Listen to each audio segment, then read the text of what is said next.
The Burden of Glory, a devotional for the season of Lent, produced by Northside Church. Tuesday, March 31st. Our scripture passage today comes from Hebrews chapter 13, verses 1 through 3. Keep on loving one another as brothers and sisters. Do not forget to show hospitality to strangers, for by doing so some people have shown hospitality to angels without knowing it. Continue to remember those in prison as if you were together with them in prison, and those who are mistreated as if you yourselves were suffering. Most of us don't imagine that prison is a possibility for our lives. We are, after all, good people who follow the rules and obey the laws, so why would we ever find ourselves locked up? That's a pretty rational way to think, but there are some of us who still fear it. Take, for example, my wife, Elizabeth. She is terrified of going to prison.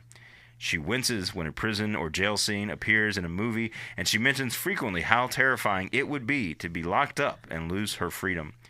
Even though I think she might be the only person on the planet who would actually flourish in solitary confinement. I jokingly tell her all the time that if she would only shut down her organized crime ring, she wouldn't have to worry so much. But alas, her terror persists.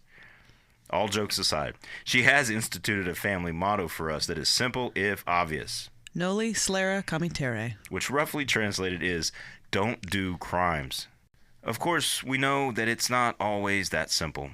History has taught us that people are wrongfully convicted from time to time in our society, with some estimates putting the number of innocent people in prison right now in the tens of thousands. I have confidence in our legal system to get it right far more often than not, but the existence of even one innocent person behind bars is deeply troubling. Even among the guilty, though, simply saying don't do crimes is way too simple. The fact is, we don't know the background or the environment these folks come from. We don't know the social pressures or family struggles that a lot of them face, and if we had been raised in a similar situation, or if things had gone one way instead of another, maybe we'd be right there with them.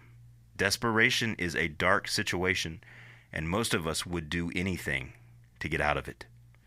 I don't say all this as a way of making excuses or of drumming up pity for people in prison, but rather as a way of saying, it doesn't matter why they are there or what they have done. We are still called to have empathy and show hospitality to them by visiting them. This is what the writer of Hebrews is getting at when he tells us to remember those in prison, as if you were together with them in prison, and that by showing hospitality to these strangers, some people have shown hospitality to angels without knowing it. Judgment is not the burden that we have been called to bear as disciples of Jesus. Love and empathy for the judged is, and we do that by visiting those in prison.